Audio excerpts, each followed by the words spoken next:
기아 타이거즈가 아시아 쿼터로 데려온 호주 대표 내야수 제러드 데일이 선두 타자 자원으로 주목받고 있다. 2026 시즌 스프링 캠프를 앞두고 기아의 중요한 과제 중 하나는 새로운 리드오프를 찾는 것이다.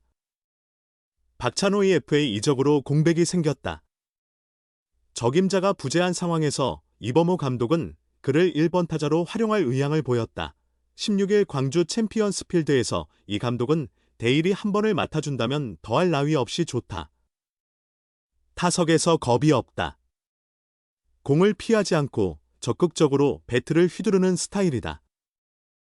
타율은 2할 8푼 이상은 될 것이고 주루도 괜찮다.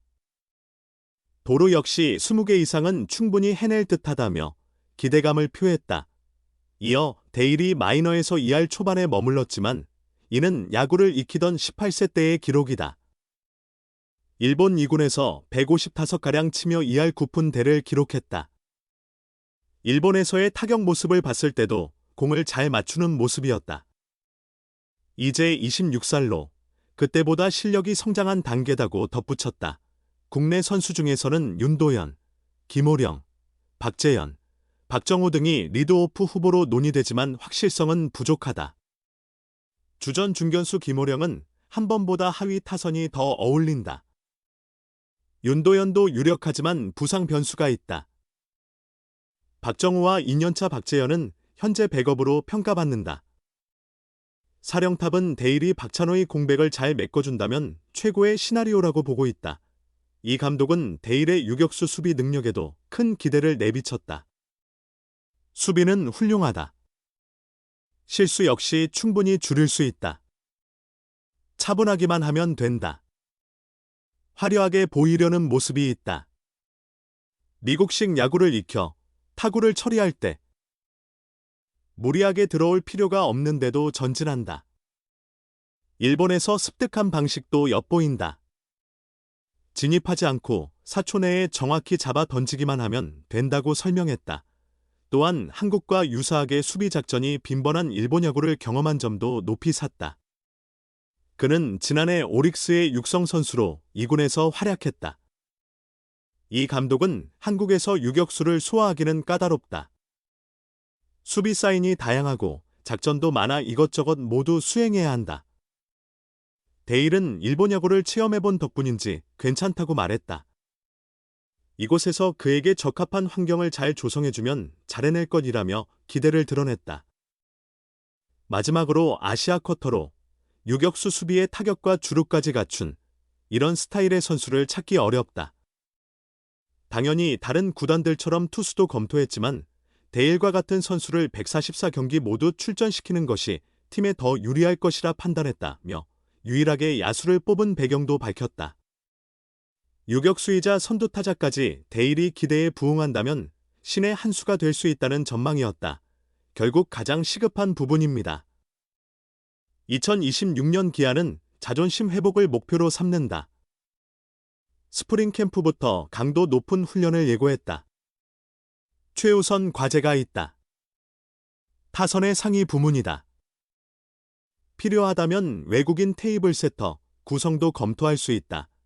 기아의 1번 타수는 꽤 긴 기간 고민이 없었다. 박찬호가 맡아왔다. 이제 그는 없다. 비시즌 자유계약 선수가 됐고 두산과 계약을 체결했다. 순식간에 선두타자 자리가 비어버렸다. 테이블 세터를 완전히 재구성해야 할 고민에 직면했다. 아시아 쿼터로 유격수 제리드 데일을 선택했다. 호주 국가대표 출신이며 2025 시즌 일본 프로야구 2부 리그에서 활약했다. 지난 마무리 캠프 기간에 평가전을 치렀고 그 결과는 합격이었다. 올해 한 번이나 2번 타자로 기용될 가능성도 있다. 이범호 감독은 19살에서 21살 사이 마이너리그 성적은 좋지 않았다.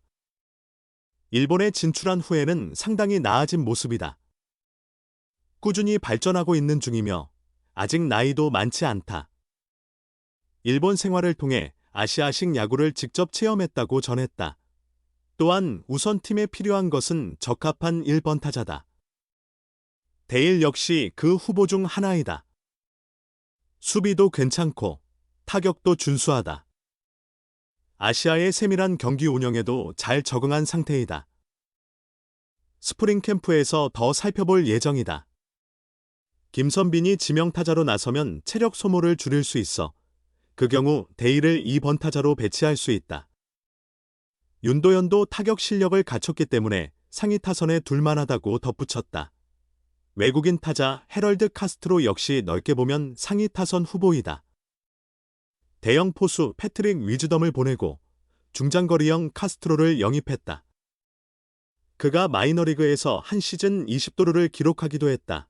이 감독은 내야와 외야 모두 소화 가능한 선수지만 나이가 30대에 접어들며 외야수 출전 비율이 높아졌다. 아직 30대 초반이므로 코너 외야수로 기대하고 있다. 한 포지션에 안정적으로 정착시켜 타격에 전념하게 하는 것이 유리할 것 같다고 계획을 설명했다. 이어 위즈덤은 홈런은 많았지만 득점 기회에서 아쉬운 점이 있었다. 그래서 정교한 타격을 가진 선수를 데려왔다. 캠프를 통해 지켜볼 예정이다. 메이저리그에서 2할 7푼 이상의 타율을 기록했으므로 컨택트 능력은 충분히 있다고 본다고 말했다. 야구는 항상 진화한다. 궁극적으로 타순 역시 팀 상황에 따라 결정되기 마련이다. KT의 예를 보면 멜 로하스 주니어를 1번 타자로 기용한 적도 있다. 마침 기아는 2026년 외국인 타자가 2명이다. 배치 방식은 선택의 문제다. 아예 2명 모두 타선 상위에 배치하여 앞부분을 강화하는 전략도 하나의 방법이다. 스프링 캠프를 진행하며 그 윤곽이 드러날 것으로 보인다. 이 감독은 캠프에서 선수들의 상태와 느낌 등을 종합적으로 살펴볼 계획이다라며 많은 변화 속에서 시즌을 치르게 되지 않을까 생각한다. 한두 명의 선수가 제 자리를 확고히 잡아준다면 고정된 타순으로 나아갈 수 있지 않을까. 어찌 되었건 한 번과 2번 타순이 가장 절실하다고 말했다. 대체 불가로 여겨졌던 박찬호가 떠난 기아 타이거즈의 최종 선택은 유격수였다. 결국 제리드 데일이 KBO 리그 외국인 유격수의 힘든 역사를 끝내주길 바라는 수밖에 없게 되었다. 기아는 지난 24일 2026 시즌 아시아 쿼터 선수로 호주 출신 내야수 제리드 데일을 영입했다. 계약금 4만 달러, 연봉 7만 달러, 인센티브 4만 달러 등 총액 15만 달러, 약 2억 1천만 원의 계약을 완료했다. 10개 구단 중 유일하게 투수가 아닌 내야수로 아시아 쿼터 자리를 채웠다. 기아 구단은 데일은 내야 모든 포지션을 소화할 수 있고 수비 능력이 뛰어나 팀 내 유망 내야수들과의 시너지 효과를 기대한다며 안정적인 수비에 더해 경험도 풍부하여 내야의 중심이 되어줄 선수라고 평가했다. 호주 국적인 데일은 2000년생 우투우타 내야수다. 2018년 국제 아마추어 자유계약으로 샌디에이고 파드리스에 입단하며 프로 생활을 시작했다. 마이너리그에서 두드러진 성과를 내지 못하던 중 올해는 일본 프로야구 오릭스 버팔로스와 육성선수 계약을 체결하고 한 해 동안 활동했다. 기아 타이거즈가 2026년 아시아 쿼터로 데려온 호주 출신의 내야수 제리드 데일입니다. 그는 일본 프로야구에서 2군에만 머물렀습니다. 2025 시즌 2군 성적은 41경기 타율 2할 9푼 7리, 2홈런 14타점, OPS 0.75로 나쁘지 않았지만 KBO 리그에서의 활약은 아직 미지수입니다.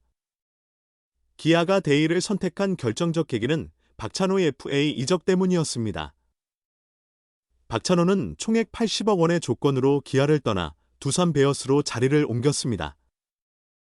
확실한 대체자가 없었던 기아는 데일을 영입하며 차기 시즌 주전 유격수 후보를 한 명 추가한 셈입니다. 기아는 과거에도 외국인 선수를 통해 유격수 문제를 해결하려 했던 적이 있습니다. 2008 시즌을 앞두고 메이저리그에서 수비력을 인정받던 윌슨 발데스를 영입했죠. 발데스는 2007 시즌 레 다저스에서 41경기 59이닝을 무실책으로 소화하며 뛰어난 수비력을 과시했습니다. 같은 해 트리플A에서도 유격수로 505이닝을 소화하며 단 5개의 실책만 기록. 수비력만큼은 기아 내야에 안정감을 줄 것으로 기대를 모았습니다. 그러나 발데스는 2008 시즌 기아 유니폼을 입고 47경기 타율 2할 1푼 8리, 34안타 1홈런 16타점 13도루를 기록한 뒤 방출되었습니다. 주루를 제외한 타격과 수비 모두 기대에 미치지 못했습니다. 기아 타이거즈가 2026 시즌 아시아 쿼터로 선택한 호주 출신 내야수 제리드 데일.